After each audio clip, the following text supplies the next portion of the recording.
Welcome to Python life YouTube channel.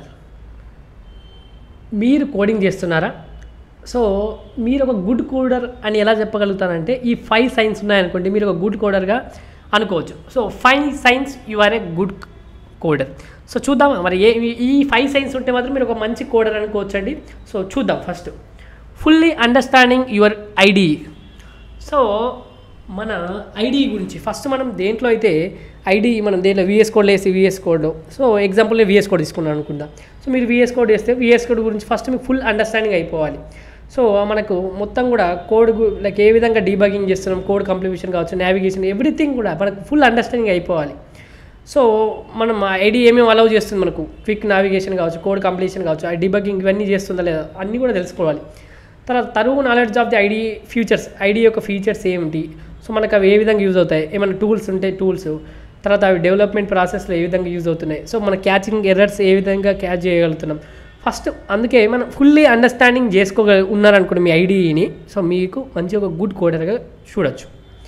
తర్వాత వచ్చేసి security awareness. So మనకు a good programmer is mindful of security best practices. So మనం ఏదైనా కూడా సెక్యూర్గా ఉండాలి. మనకు ఇంప్లిమెంట్ సెక్యూర్ కోడింగ్ టెక్నిక్స్ తెలియాలి, వ్యాలిడేట్ ఇన్పుట్ కావచ్చు. సో మనకు కామన్ సెక్యూరిటీ అనేది అవసరం పడాలి. మన సాఫ్ట్వేర్కి సంబంధించి ఏదైనా కూడా సెక్యూర్గా మెయింటైన్ చేయాలి. మన సిస్టమ్ అయినా ఏదైనా కూడా సెక్యూరిటీ అవేర్నెస్ తెలిసి ఉండాలి. ఇది తెలిసి ఉంటే మీరు ఒక మంచి కోడర్ అన్నట్టే. తర్వాత అటెన్షన్ టు డీటెయిల్.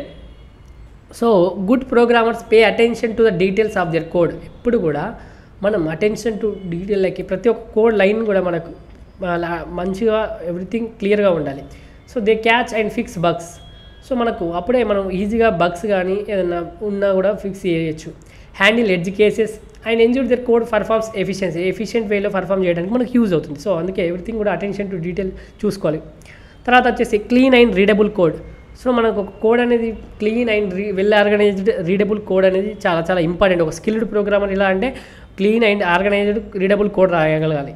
సో అప్పుడే మనం ఈజీగా ఏదైనా ఎర్రర్స్ కావచ్చు అన్నీ కూడా మంచిగా చూడడానికి కూడా బాగుంటుంది. So they follow best practices and use appropriate naming conventions కూడా అప్రోప్రియేట్ యూజ్ చేయడం. తర్వాత మంచి స్ట్రక్చర్లో ప్రోగ్రామ్ రావడం, ఇవన్నీ కూడా అప్పుడే మనకు ఈజీగా మనకు కానీ ఎదుటి వాళ్ళకి కానీ చూడడానికి అర్థమవుతుంది ప్రోగ్రామ్ మీరు రాసింది. తర్వాత కాన్స్టాంట్ లెర్నింగ్ అండ్ అడాప్షన్, ఇదైతే చాలా చాలా ఇంపార్టెంట్. మీరు ఒక గుడ్ కోడర్ అంటేనే ఈ హ్యాబిట్ ఉండాలి.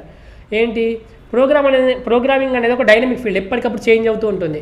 సో గుడ్ ప్రోగ్రామ్ అనే వాళ్ళు ఏం చేస్తారు, ఎప్పటికప్పుడు కంటిన్యూస్ లెర్నింగ్ అనేది ఉంటుంది. సో వాళ్ళు ఎప్పటికప్పుడు అప్డేట్ అవుతారు న్యూ టెక్నాలజీస్ పైన, టూల్స్ పైన, బెస్ట్ ప్రాక్టీసెస్ పైన. సో ఏమైనా స్కిల్స్ వస్తే వాటిపైన అడాప్ట్ చేసుకొని మనం డిమాండ్ తగ్గట్టు ఇండస్ట్రీకి ఎప్పటికప్పుడు రీచ్ అవుతూ ఉంటారు. సో ఇదండి మనకు కంపల్సరీ ఇవన్నీ కూడా మీకు కాన్స్టెంట్ లెర్నింగ్ అండ్ అడాప్షన్ కావచ్చు, ఈ clean and readable code, attention to detail, security awareness, fully understanding your ID. So ఈ 5 సైన్స్ ఉన్నాయనుకోండి, మీకు ఇవి 5 సైన్స్ అంటే మీరు 5 చేసి ఉంటే మాత్రం మీరు ఒక మంచి కోడర్గా గుర్తించవచ్చు. సో ఇదండి వీడియో. ఈ వీడియో కనుక నచ్చినట్టయితే ఒక లైక్ అయితే ఇచ్చేసుకోండి. అదేవిధంగా మీరు కనుక ఫుల్ స్టాక్ పైథాన్ ప్రోగ్రామింగ్ నేర్చుకోవాలనుకుంటే మన దగ్గర 200 అవర్స్ ప్లస్ రికార్డెడ్ కంటెంట్ ఒక కోర్స్ ఉంది. సో మీరు జస్ట్ ఈ 200 అవర్స్ ప్లస్ కంటెంట్ని మీరు కేవలం 1999కి అందిస్తుంటాం. సో మీరు ఈ కోర్స్ కనుక నేర్చుకోవాలనుకుంటే, ఈ కోర్స్ పర్చేజ్ చేసుకోవాలనుకుంటే కోర్స్ యొక్క డీటెయిల్స్ అయితే ఒకసారి చూడండి, కామెంట్ సెక్షన్లో ఇస్తున్నాను. అదేవిధంగా డెమో లింక్ ఇస్తున్నాను. ఫస్ట్ డెమో చూడండి, డెమో నచ్చితేనే జాయిన్ కండి.